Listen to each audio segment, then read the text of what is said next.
Opus 4.6 versus Codex 5.3. Donc, cette semaine, on a vu pas mal de nouveaux articles par rapport à ces deux modèles très récents qui sont sortis. Ok, donc d'un côté, on a Claude Opus 4.6, bien sûr, avec plein de nouveautés comme d'habitude, hein. On voit qu'il est beaucoup plus performant, malgré que dans certaines zones, Opus 4.5, il est encore au-dessus. Ok, mais on va faire un essai, on va faire un comparatif de ces deux technos, de ces deux modèles, et voir concrètement quelles sont les différences et comment ils peuvent se comporter avec un seul et même prompt à la base. Ok, et de l'autre côté, on va avoir 5.3 codex, donc de GPT.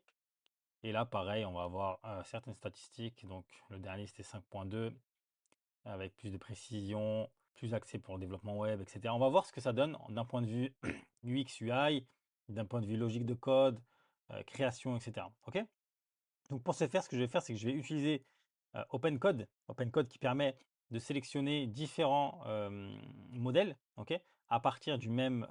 C'est un peu comme Claude Code, mais sauf que là, on peut sélectionner le modèle qu'on veut derrière. Ok. Donc, si vous ne l'avez pas, vous pouvez totalement utiliser OpenCode qui va vous permettre de faire ce genre de comparatif. Donc, c'est un open source AI Coding Agent. Ok, donc il faut simplement l'installer et puis après, derrière, on va pouvoir ici switcher entre les modèles. Ok. Et là, je vais pouvoir sélectionner d'autres types de modèles. Ok. Donc là, je suis sur pardon, le 4.6 Opus. Ok. Donc je me suis connecté dessus et j'ai balancé un prompt dans mon. Du coup, ouais, dans mon directory, pour l'instant, j'ai rien. Donc j'ai Opus 4.6 et j'ai Codex ici 5.3. Et à l'intérieur, j'ai juste un fichier prompt qui est exactement le même prompt, d'accord, d'une application, un simili de Netflix. Ok. Et donc, on va voir comment les deux modèles se comportent, quels sont les résultats directement sur du one-shot prompt. Ok. Donc, la première chose que je vais faire, c'est que je vais demander du coup à Claude Opus 4.6, je vais dire open the file prompt.md and follow uh, precisely the instruction and develop the use as many agents as you want to be fast. Ok, donc là on va le lancer directement en Opus 4.6. On va le laisser tourner. On va voir ce qu'il va donner déjà sur les premiers résultats. Est-ce qu'il comprend la demande? Est-ce qu'il est bien synchro avec ce qu'on veut déjà dans le premier temps? Ok.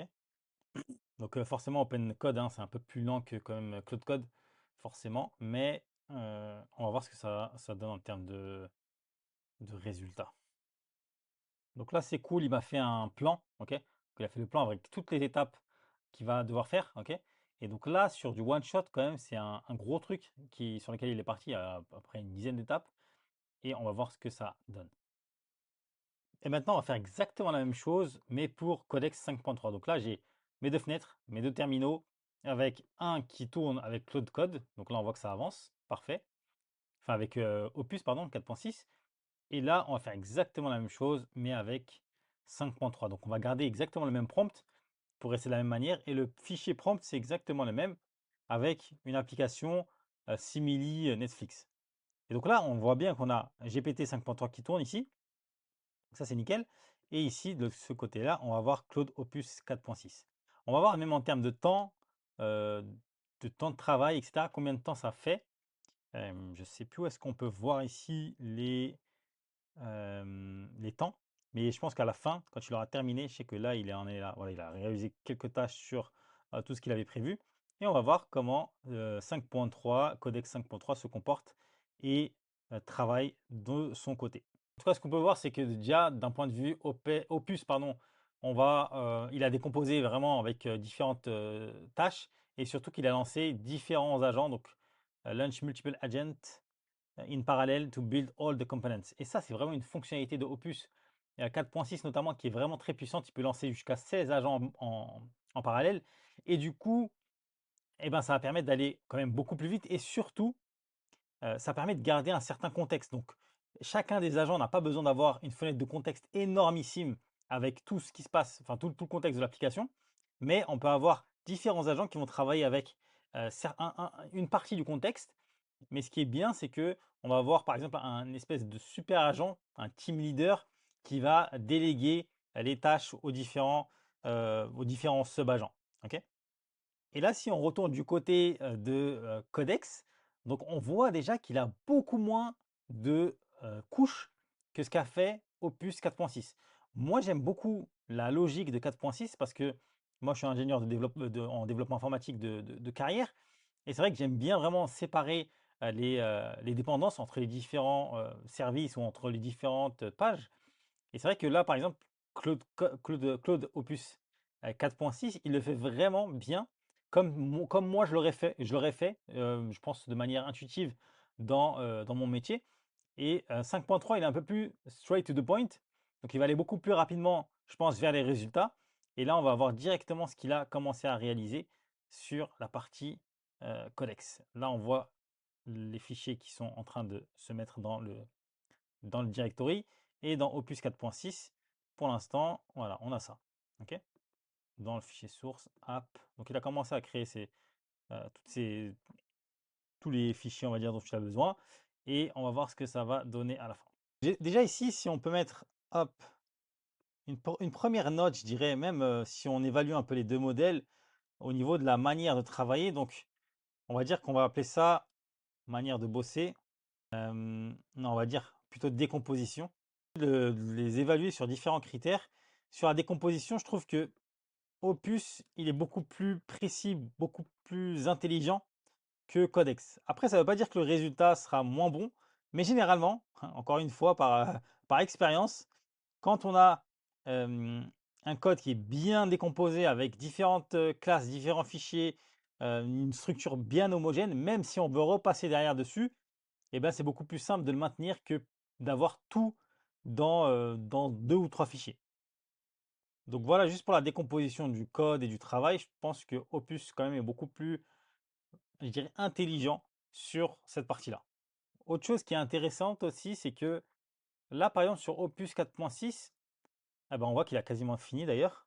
Ah ben, je voulais montrer un truc. Voilà, là, on voit qu'il fait appel à des tools à chaque fois. Sur chacune de ces tâches, il va faire appel à des tools. Donc, il va bien décomposer le travail pour voir aussi, tu vois, les sub-agents qu'il y a à chaque fois. Là, on a 6, 9, etc.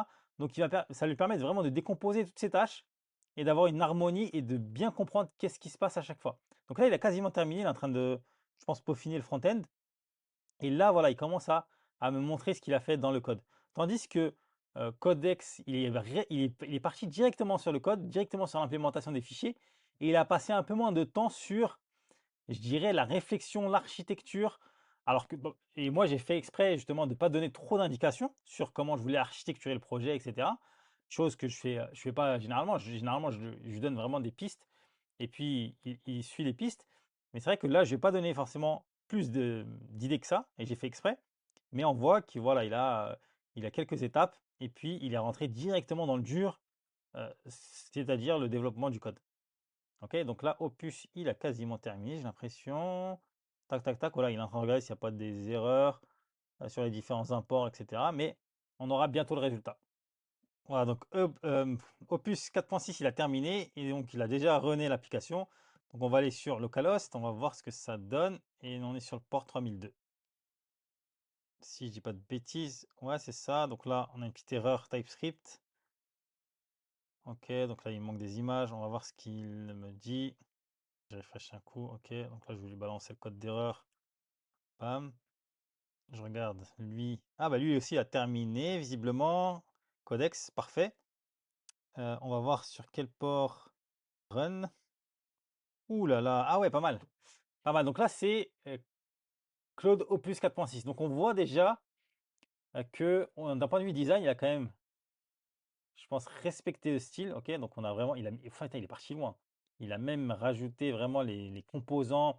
En fait, c'est ça les agents qu'on a vus tout à l'heure, les tools. Donc il est parti, il a fait appel à des web search tools pour aller récupérer vraiment l'entièreté du design de Netflix. Et ça ressemble quand même vachement, je trouve.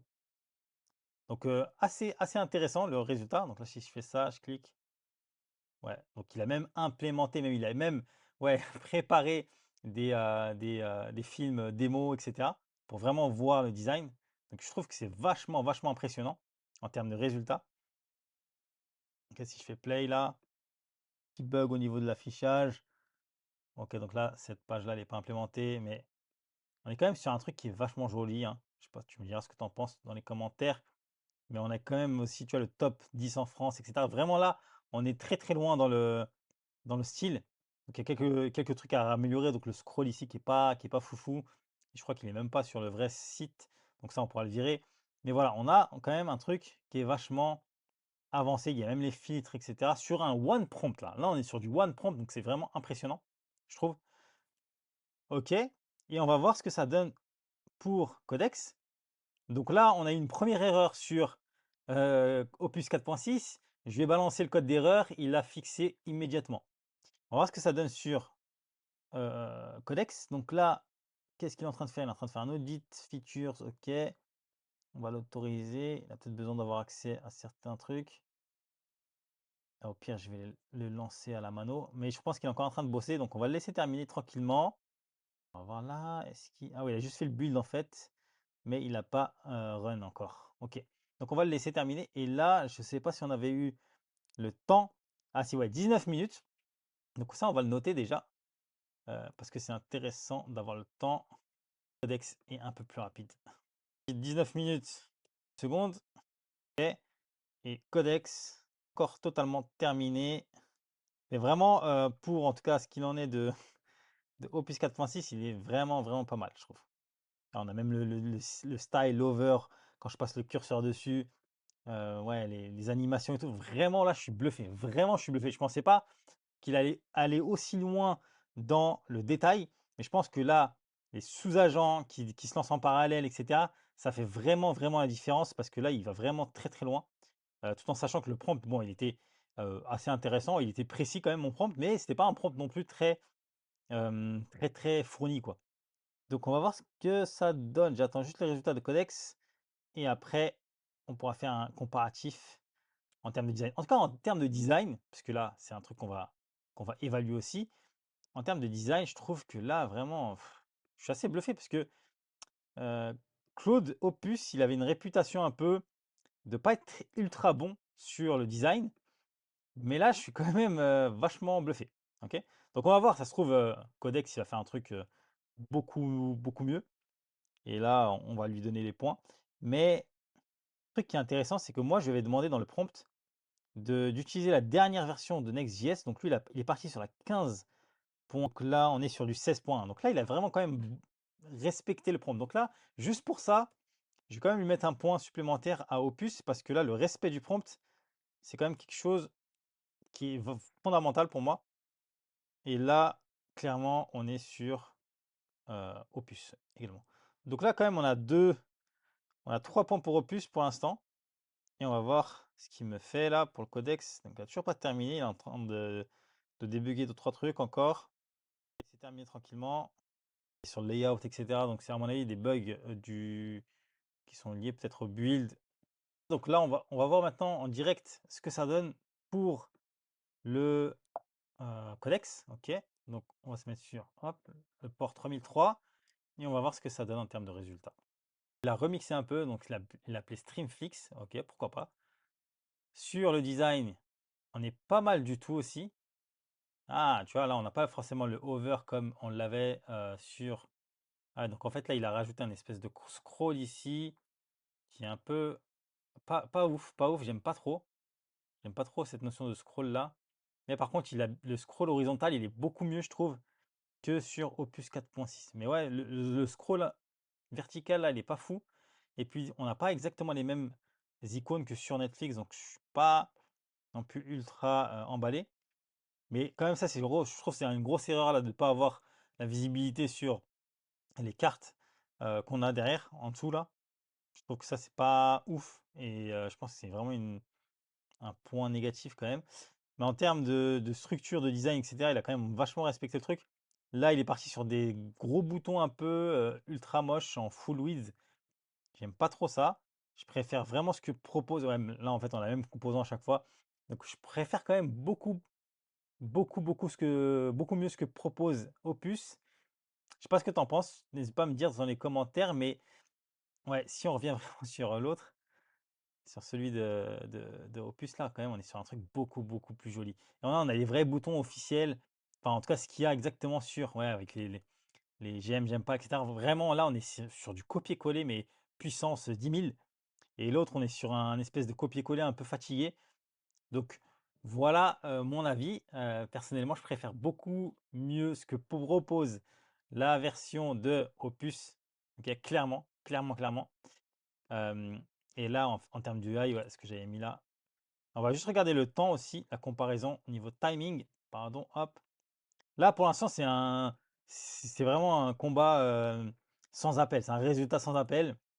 On a, on est GPT, donc là, il avait terminé. Je vais demander de me refaire quelque chose. 14 minutes 22. Donc, il est un peu plus rapide quand même. On a gagné 5 minutes, mais c'est quand même 5 minutes sur lesquelles il manque pas mal de choses. Donc, il est quand même meilleur. On va pas le dire le contraire. Sur l'UI, sur le timing. Donc il n'y a que ça.